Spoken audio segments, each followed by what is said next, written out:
इंदौर के सदर बाजार थाना क्षेत्र में रहने वाले एक युवक और क्षेत्रीय पार्षद का विवाद सामने आया है, जिसमें पार्षद के द्वारा युवक के घर पर पहुंचकर उसके साथ मारपीट की गई, जिसका सीसीटीवी वीडियो भी सोशल मीडिया पर अब जमकर वायरल हो रहा है।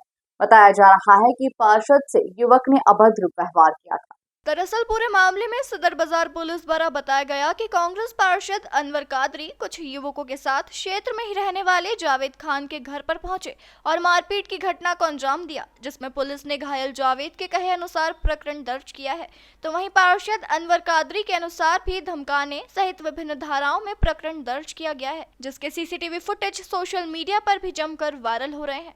पूरे मामले में कांग्रेस पार्षद अनवर कादरी का कहना है कि जावेद के घर वालों ने फोन कर बुलाया था और फिर उनके साथ अभद्र व्यवहार किया गया, जिसके बाद यह घटना घटित हुई है। फिलहाल पुलिस दोनों ही पक्षों के कहे अनुसार मामले में जांच में जुट गई है। रात्रि में फरियादी जावेद निवासी बड़वाली चौकी द्वारा थाने आकर रिपोर्ट की गई थी। उनके घर पर पार्षद अनवर कादरी द्वारा अपने साथियों के साथ मिलकर उनके साथ मारपीट की गई है। उस समय उनके पास उनका जो लाइसेंसी हथियार है वो भी उनके पास था। उस समय ये घटनाक्रम हुआ। कौन है फरियादी? फरियादी जावेद है, निवासी बड़वाली चौकी। क्या करता है? पत्रकार बता। विवाद का कारण क्या सामने? विवाद का कारण कोई पुराना इनका पारिवारिक विवाद है, जिस पर से दोनों पक्षों में सुलह और मनमुटाव की स्थिति चल रही थी।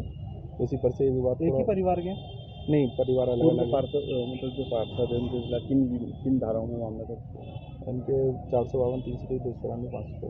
सर बताया था कि उन्होंने भी धमकाया था, पार्षद ने का आरोप है। दोनों पक्षों की तरफ से क्रॉस टाइम हुई है। पार्षद की रिपोर्ट पर से अनावेदक पक्ष के खिलाफ उनके खिलाफ भी रिपोर्ट की गई। क्या हुआ कि 26 तारीख से ये मेरे को फ़ोन करके परेशान कर रहा था। मैंने फ़ोन नहीं उठाया। फिर इसके भाई को मैंने बताया कि इस तरह का मामला है, तो उसने मेरे को बताया कि हमारे घर में झगड़े चल रहे हैं और इसने मेरी बहन को और माँ को मारा है और उन्होंने वरिष्ठ अधिकारियों को शिकायत की है। तो उस शिकायत की वजह से इसको ऐसा लग रहा है कि वो शिकायत आपने कराई, तो उस वजह से वो आपको फ़ोन लगा रहा है। तो बोले आप फ़ोन मत उठाना। मैं 9 बजे घर पे खाना खा रहा था, जब फ़ोन आया तो मैंने फ़ोन हाथ में लिया और वो ऑटोमेटिक उठ गया। तो स्क्रीन टच होने के कारण पता नहीं कहाँ हाथ लग गया, तो उठ गया। तो फिर मैंने उसको कान पे लगाया तो उसने मेरे से बहुत ही गलत तरीके से मेरे को धमकियाँ दी कि तुम घूम के बताना, सतर्क रहना, ये वो, और गालियाँ बकी माँ बहन की। तब भी मैंने उसको कुछ भी ऐसा वर्ड नहीं बोले। और मैं वहाँ से, चूँकि नेता प्रतिपक्ष जी के वहाँ से हमें सराफा जाना था, तो मैं 11:15 बजे वहाँ जाके और वापस आया, घर आके लेटा था।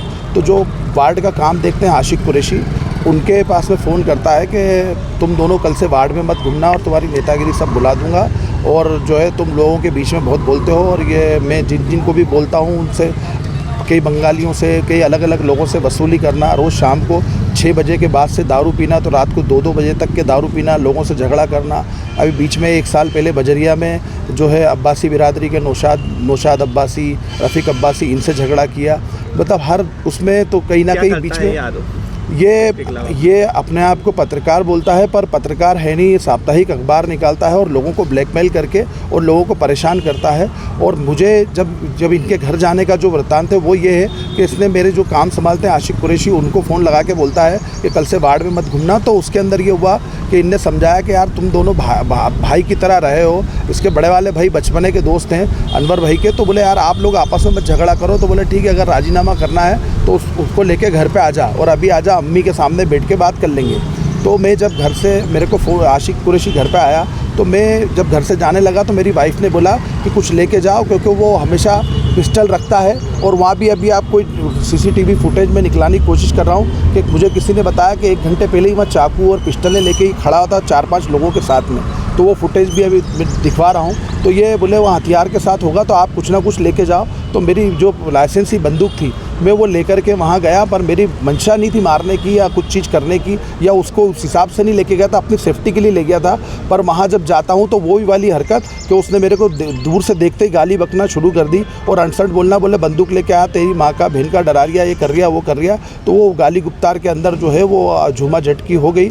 और जनरली मेरा इरादा भी कुछ ऐसा नहीं था, पर वो उसका एक आदतन एक तरीके से ब्लैकमेलर है वो, और लोगों को परेशान करके और ब्लैकमेलिंग का काम करना इस तरीके का उसका काम है।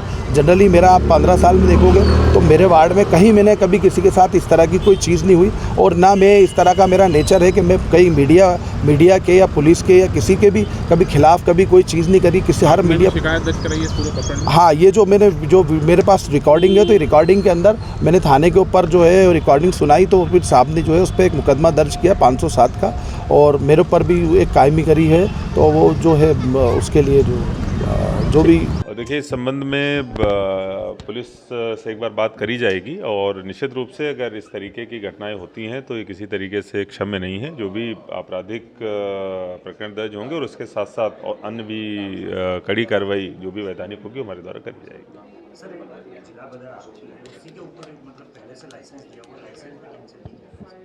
अगर ऐसा कोई जिला बदर का आरोपी है और लाइसेंस उसके पास है तो निश्चित रूप से उसको कैंसिल होना चाहिए। अगर ये बात सही है, अगर लाइसेंस है तो हम लोग निश्चित रूप से उसको कैंसिल करें।